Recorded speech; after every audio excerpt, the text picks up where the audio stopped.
आखिरकार वो दिन आ ही गया जब दुनिया के सबसे ताकतवर मुल्क के राष्ट्रपति पद पर एक अश्वेत की ताजपोशी होने जा रही है। फाइनल काउंटडाउन शुरू हो चुका है, बस कुछ ही लम्हों का इंतजार कीजिए और ये लम्हा अमेरिका के साथ साथ हर किसी के लिए खास है। ओबामा के शपथ ग्रहण पर दुनिया भर की निगाहें लगी हैं। व्हाइट हाउस में कदम रखते ही ओबामा इतिहास का एक ऐसा हिस्सा बन जाएंगे जिसे आने वाला वक्त अमेरिका की सुनहरी यादों में शुमार करेगा।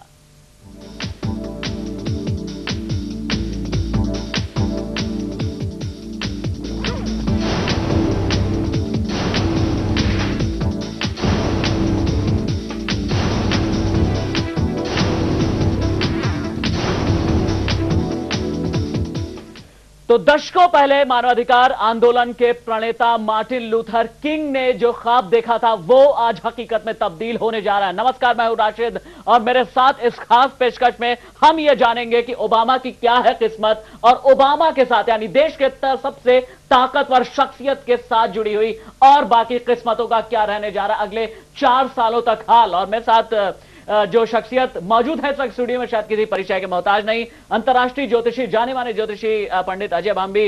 अजय जी, स्वागत है आपका। शुक्रिया। तो बराक ओबामा आज बतौर अमेरिका के राष्ट्रपति पद की शपथ लेंगे। आइए देखते हैं ओबामा के हाथ और उनके हाथ की उंगलियां क्या कह रही हैं।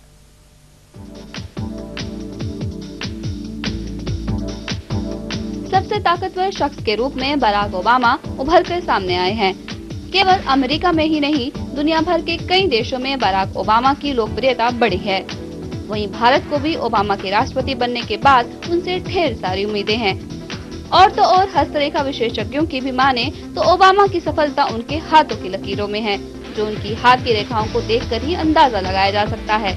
हस्तरेखा विशेषज्ञों की माने तो ओबामा न केवल अमेरिकी जनता के चहेते होंगे, बल्कि उनकी विदेश नीति के सकारात्मक और दूरगामी प्रभाव भारत के लिए भी कारगर साबित होंगे।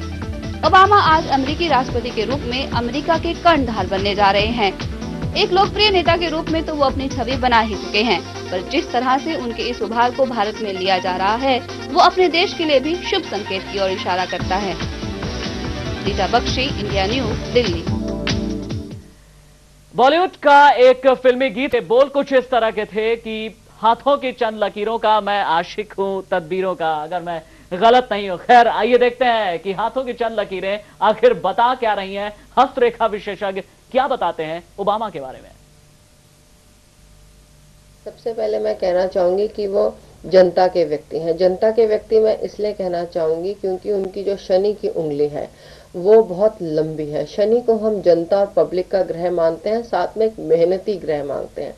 तो ये अपने जीवन में बहुत मेहनत करेंगे। दिक्कतें तो आएंगी, हर आदमी की जिंदगी में आती हैं, लेकिन इनकी जो ब्लेसिंग रहेगी, ये पब्लिक का सपोर्ट इन्हें हमेशा मिलेगा और ये जनता के व्यक्ति हैं। जनता के में रुचि लेंगे, जनता के लिए अच्छे कार्य करेंगे। तो जाहिर है शनि की उंगलियां देख ये पता चलता है कि ओबामा जनता के आदमी हैं और ये जनता के सुख दुख में हमेशा साथ दिखाई देंगे। लेकिन इनकी सूर्य की उंगली क्या कहती है ये भी आइए जानते हैं। सूर्य की उंगली ये है और ये लंबी है। तो लंबी सूर्य की उंगली जो होती है वह आदमी को एक फेम दिलाती है। उसकी रुचि जो होती है वो फाइन आर्ट्स में होती है। तो आप देखेंगे कि आने वाले समय में ये क्रिएटिविटी, फाइन आर्ट्स और कल्चर में ये बहुत इंटरेस्ट शो करेंगे और अपनी कंट्री को नए आयामों पे ले जाएंगे। और जो इनके हाथ में बहुत अच्छी चीज है वो है ring of finger of mercury. Mercury मतलब बुध की उंगली। बुध की उंगली आप अगर देख रहे हैं तो उसका ये जो टिप है ये उभरा हुआ है, मोटा है। तो मोटा टिप होने की वजह से इनका जो इंटरेस्ट था वो लॉ में हुआ, वकालत में हुआ। इन्होंने लॉ पढ़ी, ग्रेजुएशन करी और एक अच्छे टीचर भी बने लॉ के। तो ये इनके ब्लेसिंग इनका मर्करी से मिली। और मर्करी में एक बहुत अच्छी क्वालिटी जो और है वो है finances and sciences and education. तो इनकी जो ये उंगली है ये लंबी है और इसका टिप अच्छा है। तो ये आप देखिएगा कि ये फाइनेंसेस, फाइनेंशियल मैटर्स, जो आजकल रिसेशन चल रहा है और जिससे अमेरिका भी जूझ रहा है और बहुत सारे अन्य देश भी जूझ रहे हैं, वो ये सारी जो है ये फाइनेंशियल मैटर्स को काफी हद तक सॉल्व करने में सफल होंगे।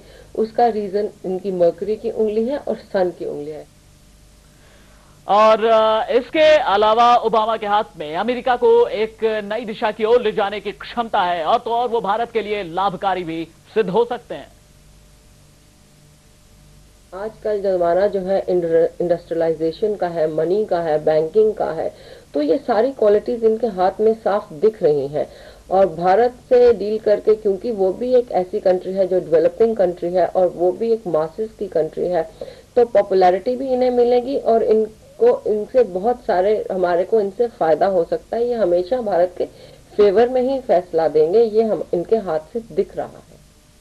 तो हाथों की लकीरें तो अजय भांबी जी आपने भी देखा, बहुत कुछ बता रही थी उनकी शख्सियत के बारे में, उनके नाम के बारे में, और शायद उनके पुराने इतिहास को लेकर के, चुनौतियों को लेकर के भी, और बिल्कुल आखिर में भारत के बारे में भी बताया। चूंकि मैंने बॉलीवुड फिल्म का एक गाना बताया था कि क्या, और इसके अलावा अगर मैं आपसे पूछूं कि तदबीर से बिगड़ी हुई तकदीर, तो उन्होंने खुद की भी संवाद दी और एक ऐसी जगह अपने आप को खुद को ला खड़ा किया जहां चुनौतियां अब उनका इंतजार कर रही हैं। मैं शुरुआत भारत से ही करना चाहूंगा। खुद कहते हैं बराक ओबामा कि उन्होंने महात्मा गांधी की तस्वीर टांग रखी है, जो उन्हें बार बार याद दिलाती है कि किस तरह से एक साधारण आदमी असाधारण काम कर सकता है। यहां से जो सफर शुरू होने जा रहा है आपसे चंद घंटों के बाद, ज्योतिष शास्त्र क्या कहता है उनके बारे में? देखिए, आपने इस तरह की बात की तो मैं एक बात बोलता हूँ। महात्मा गांधी की जो कुंडली है या थी जी, वो भी तुला लगन की थी और लीब्रा लगना था उनका, और इनका भी तुला लग्न है। और तुला लग्न जो होता है, ये लग्न काफी बैलेंस का लग्न होता है, और ऐसा आदमी बदलाव लाता है, और बदलाव में क्रांति तो होती है लेकिन दिखती नहीं है। जैसे महात्मा गांधी क्रांति लाए, क्रांति हुई, मतलब ये देश आज़ाद हुआ बिना किसी हत्या के, बिना किसी हिंसा के, देश आज़ाद हुआ, बड़ा क्वाइटली सब चेंज हो गया, अंग्रेज भाग गए। और ऐसे ही वहाँ से अमेरिका में जब ये अपने राष्ट्रपति होते हैं तो वहाँ एक अश्वेत पहली बार एक क्रांति कर देता है, पता नहीं चलता। तो बहुत ही सटल तरीके से, बहुत ही पैने तरीके से, जैसे ऐसे बोले कि मक्खन पे आपने छुरी से मक्खन को अलग अलग कर दिया हो, इस तरह का बेहतरीन काम तुला लगन के लोग करते हैं। तो नो वंडर कि ये भी महात्मा गांधी की फोटो रखते हैं अपने वहाँ पर, क्योंकि कहीं ना कहीं कनेक्टिविटी है, और जहाँ कनेक्टिविटी होती है वहाँ कमाल होता है। मैंने तो इनकी जब कुंडली देखी थी, इस किताब में भी लिखा, और मैंने आज से 7-8 महीने पहले ये बोला था कि ओबामा बनेंगे। उस समय क्लिंटन का काफी जोर था और लोग बोलते थे, हिलरी तो जब वो प्राइमरी और कॉकस का जमाना था तो हिलरी बहुत आगे चली जा रही थी। मैं उसमें बोलता था कि जीतेंगी, और उसके बाद में जब इन्होंने अपना जॉन मैकेन से सीधा जब मुकाबला रहा, हाँ सीधा मुकाबला रहा, तब बोला। तो 3 बार डिफरेंट तरीके से मैंने अप्रैल में बोला लिख के, जो पूरी